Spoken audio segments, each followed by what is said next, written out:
Okay, everybody, thank you for joining us. We have Coach Cook ready to go. If someone wants to start it off.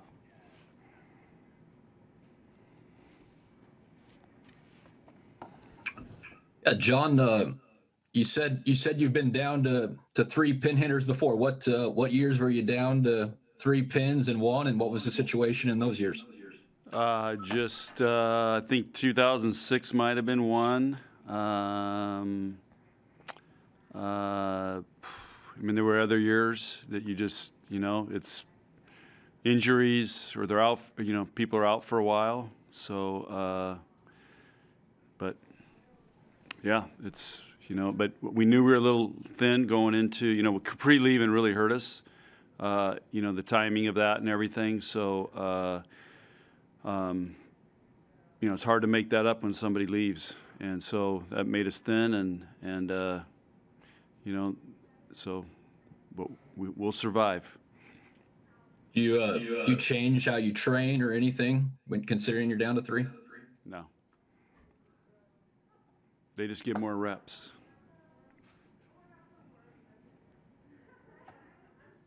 How have the freshmen been integrated, new freshmen been integrating themselves into practice, and are they more vital now that you're a little bit lower on bodies?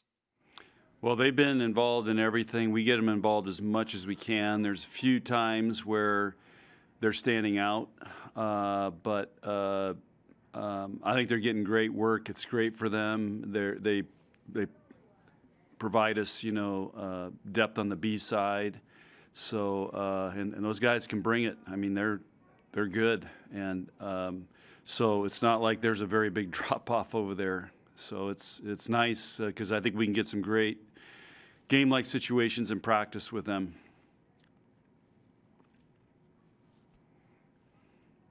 Hey, John, Kelly Sheffield was tweeting about expanding the field back to 64 teams just from watching all the NCAA tournament stuff. Just curious if you had any comment on that, and do you think it's a good idea? I totally agree with him. I think it's ridiculous. We're at 48. It's basketball didn't cut back. Why are we cutting back? Football didn't cut back. Why are we cutting back? Especially the fact that it's all in one place. I mean, you're really looking at 16 more teams, and it's all going to be in one place anyway, so they can make that adjustment. But, the NCAA is under a lot of fire right now, especially with women's sports. They're going to pay a big price, I think. This would be one way they could, start showing that women's sports are important. But I think they lump volleyball in with other sports that they're trying to limit the championships. But the fact we've gone all to one place saves money. It's to me, it's a no-brainer. So I'm glad he tweeted something about it, and maybe they'll listen. They don't listen to me, so it's no point in me saying anything. Nearing the end of the scheduled season here, do you anticipate any makeup matches, or do you think you're just going to end with the 18 you've got scheduled right now? Nope, I don't. It's really hard. I know there's a couple teams trying to make up, but that's like Illinois, Northwestern, and Northwestern Wisconsin. That they could do it on a Tuesday night. For us, we're so far away from everybody. Iowa's the closest, but we just played them. Minnesota would be the next closest, but I mean they don't have everybody back yet. So for us, it's logistically really tough. You played the Wednesday, Saturday matches last week. This week you got the Thursday, Friday. And how do you adjust your practice schedule to prepare for this week? We just do it like we do a normal Wednesday, Saturday, except we're going to play two matches. So it's a shorter week. We get a little more done on Mondays, and so I'm more worried about next weekend. What do we do? Got 2 days off. Can't give them 2 days off. Otherwise, they forget how to play, and their bodies forget how to move. John, with a couple weeks left in the regular season, when this finishes Big Ten-wise, there's going to be a discrepancy in how many matches some teams have played. How do you feel like a conference champion should be determined, given the fact that some schools will have considerably more matches than others? There's some formula in place. I haven't even looked at it, but the bottom line is there's no way there can be a true fair champion this year with all the cancellations, who's played who. There's just no way. So whoever's going to have the best record will win it. Great. So let's move on and get as many teams in the tournament as we can. But it's been such a weird year. I don't think there's any way you can say that team really earned it. But again, that's the way it's going to be, and I think everybody's just happy we get to play and have a shot to play, and again, try to get as many Big Ten teams to the tournament as we can. Is it odd going to the last couple of weeks and not having the Big Ten championship be a focus that's driving your players, or what is the focus right now heading in the last couple of weeks of matches? The focus is where it's been all along. It's day by day. We're focused today on, is everybody going to get test negative? Is everybody going to be at practice? We had some contact tracing issues. So I just look at today. What can we get done today? How do we keep it moving? Who's going to be here? And here we go. Have Haley or Emma been back in practice yet, or when do you expect them to be back? We're hoping they're back today. But we're trying to follow the strictest protocols and being as safe as we can with all this. Just because we've seen what's happened with Michigan State, our men's basketball team. Once it gets going, and if it's one of these new variants, it can wipe out the whole team. So we're just trying to be really as careful as we can. Has your serving improved this season like you'd hoped it would? The numbers are better than last year, yes. How we grade it, how we do it. So we feel like we've made an improvement there, yeah. What servers have impressed you the most this season? Well, our two weakest last year were Maddie and Kenzie. They both have upgraded big time. They're putting up some pretty good numbers, close to where we want them to be. I think Kenzie's a little ahead of goal. Maddie's real close.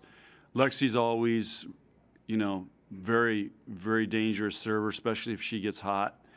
Nicklin's a great server.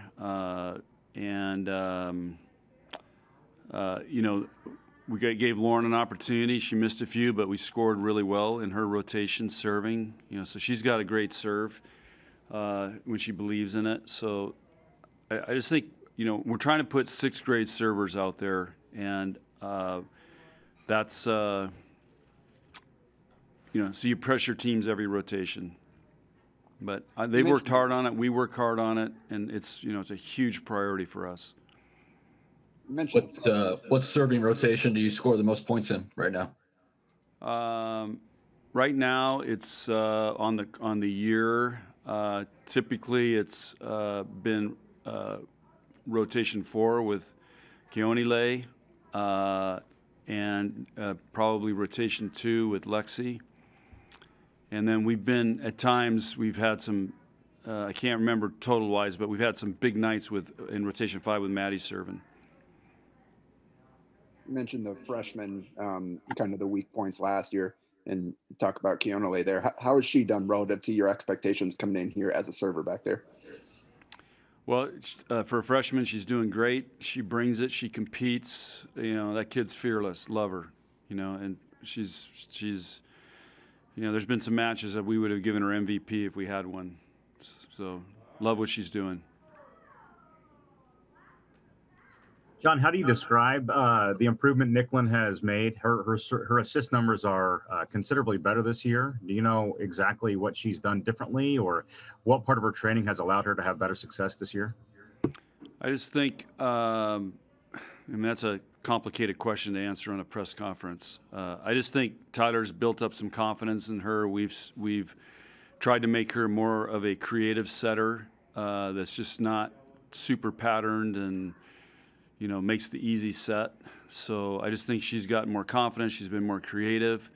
And, they every day in setter training, they play Michael Jackson music because, he was very creative in his show business. And we're trying to – Tyler's done a great job of, getting her to get outside the box a little bit. So I just think there's a confidence in doing that. Michael Jackson music, John? I mean, are we just going through the best hits, or what songs are we playing? I don't know. I hear the same songs every day, but yeah, he was one of the best creators of all time. Coach, will you talk about the middle competition and what you're looking at during practice to decide who's starting? There's a lot of things we look at. It's, and we stat every practice, so we know what their hitting numbers are and what their blocking numbers are. And so that's kind of how we go. It's very, very close. All those guys are doing a really, really good job. Well, what are your thoughts on that pro league going on in Dallas and how that's looked to you? Well, I think it's great that we're trying pro volleyball in the United States. The format for me is really hard to follow. The teams are really hard to follow. I mean, it's hard to get connected. I can only get connected to either Jordan's team or Kelly's team.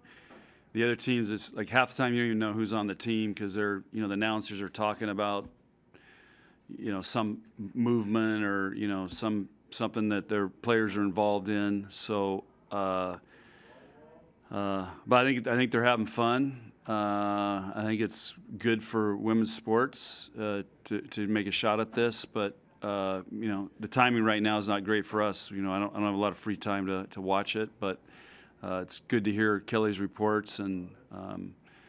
But I think the level of play is pretty good for some of these guys haven't been playing and just came in there, and so the level of play has been pretty good. What position from college to that pro league? Which position where is the talent and the skill level a lot greater from college to pro? Well, I think, what wins in that league is being able to kill the ball. So I think the block and defense, because they're not training that much. So I think you get people that can kill the ball. It's pretty easy to kill the ball just because the blocking defense isn't going to be highly trained or, I don't think there's going to be great schemes or anything because the teams change every week. So it's, you don't really have a scouting report. So I just think you got to have people that can terminate the ball and somebody that can pass it to get the setter that can, those big hitters are the ones that are the captains and so that was transferred the most. The other thing is, I don't think you see a lot of missed serves because they get penalized. They get they get fined if they miss a serve or they get points deducted, so it costs them money. So I'm trying to figure out a way to implement that in our gym. If we could take money out of their checks when they miss serves. In Michigan, kind of looking at their numbers, they're up there in kills and aces. What do you expect to see from the Wolverines this week? They've got some really great hitters. They're a very good team, and again, they've been hit hard by COVID, so they've been in out, which is really, really hard. So they're very good. We got to look at this as the toughest weekend of the year coming up. All right, everybody, we'll wrap it up there. Thank you. Okay, thanks.